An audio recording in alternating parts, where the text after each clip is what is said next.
Hey, what is up guys, I am Rahul, and today for you I've got 5 tips for the engineer kit in Battlefield 4.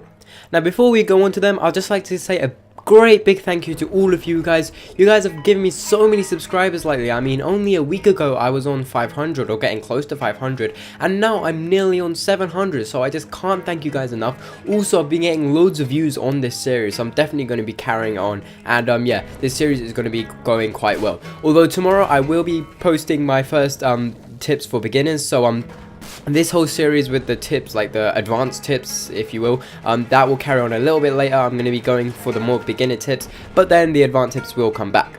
So anyway, on to the first tip for your engineer kit: anti-vehicle combat.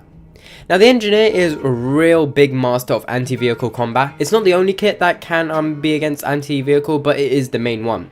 You can use the rockets and the missiles to engage the land, sea and air vehicles, and preferably if you have the assistance of a recon soldier with his POD or SOFLAM, then you're going to be really effective.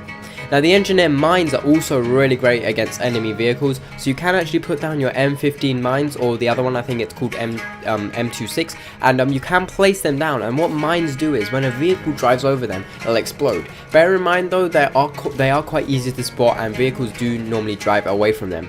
Now with the rockets and everything, I would recommend you try and hit vehicles in the back side of them. This just gives you the best damage multiplier, especially for tanks and stuff. The only better way would be hitting it directly above, but that's not really going to happen. So the best chance you've got of taking it out of tank is hitting it from the behind. Now the lock-on rockets are good, but I would prefer just using a free fire RPG. If you're accurate, then that's pretty good. If you want, you can use the lock-on, as they do work quite well, and if you do have the assistance of the recon soldier, like I said, you're going to be really effective. Now my second tip is about repairing. Now when you're not taking out your vehicles with all your rockets and stuff, you can go out and find your damage friendly vehicles and repair them. You can either use your repair tool or your EOD bot. Now I would say that you should definitely use your repair tool, as it is going to be the better option of the two, as it's more easier to control.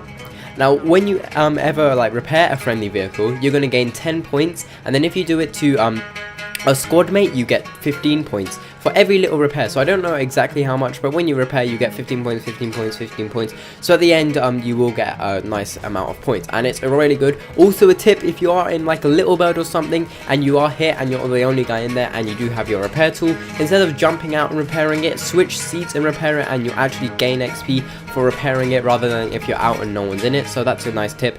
And yeah, so just repair. Also the repair tool can actually dish out damage to enemy vehicles, so just bear that in mind if you want to take out a vehicle and you've got no rockets on you.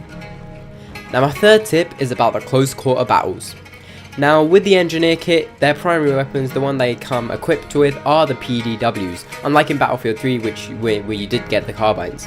Now the PDWs are really great for being used in close quarter engagements. They're really compact size, and they're really high fire rates, meaning they can just decimate all the enemies, especially if you definitely want to be attaching a laser sight just to improve the little hip fire radius and improve the hip fire accuracy, and you can just clear out rooms so easily. They're just great weapons for close quarters.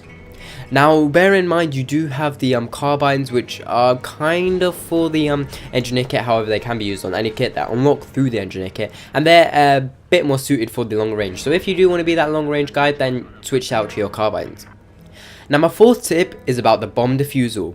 Now only engineers are the only kit in the game which are able to pick up explosives from the ground. Now these can be the ones dropped by the enemy troops, so these can be either C4 or the mines, and the engineer can actually go over and remove and retrieve the explosives. Now bear in mind, when you do pick them up, they don't go towards you. So say you had mines yourself and you picked them up. If they're enemies, they don't go towards your ammo. However, if they are yours, they do. So just bear in mind this: whenever you see explosives anywhere, if you are an engineer, just go and pick them up. It's just going to save everyone their life, because these C4 from the recons, they just place them down somewhere, run off and explode them whenever they feel like it. So if you can pick it up, you're going to be making them have a bad day. Now my final tip is about defending.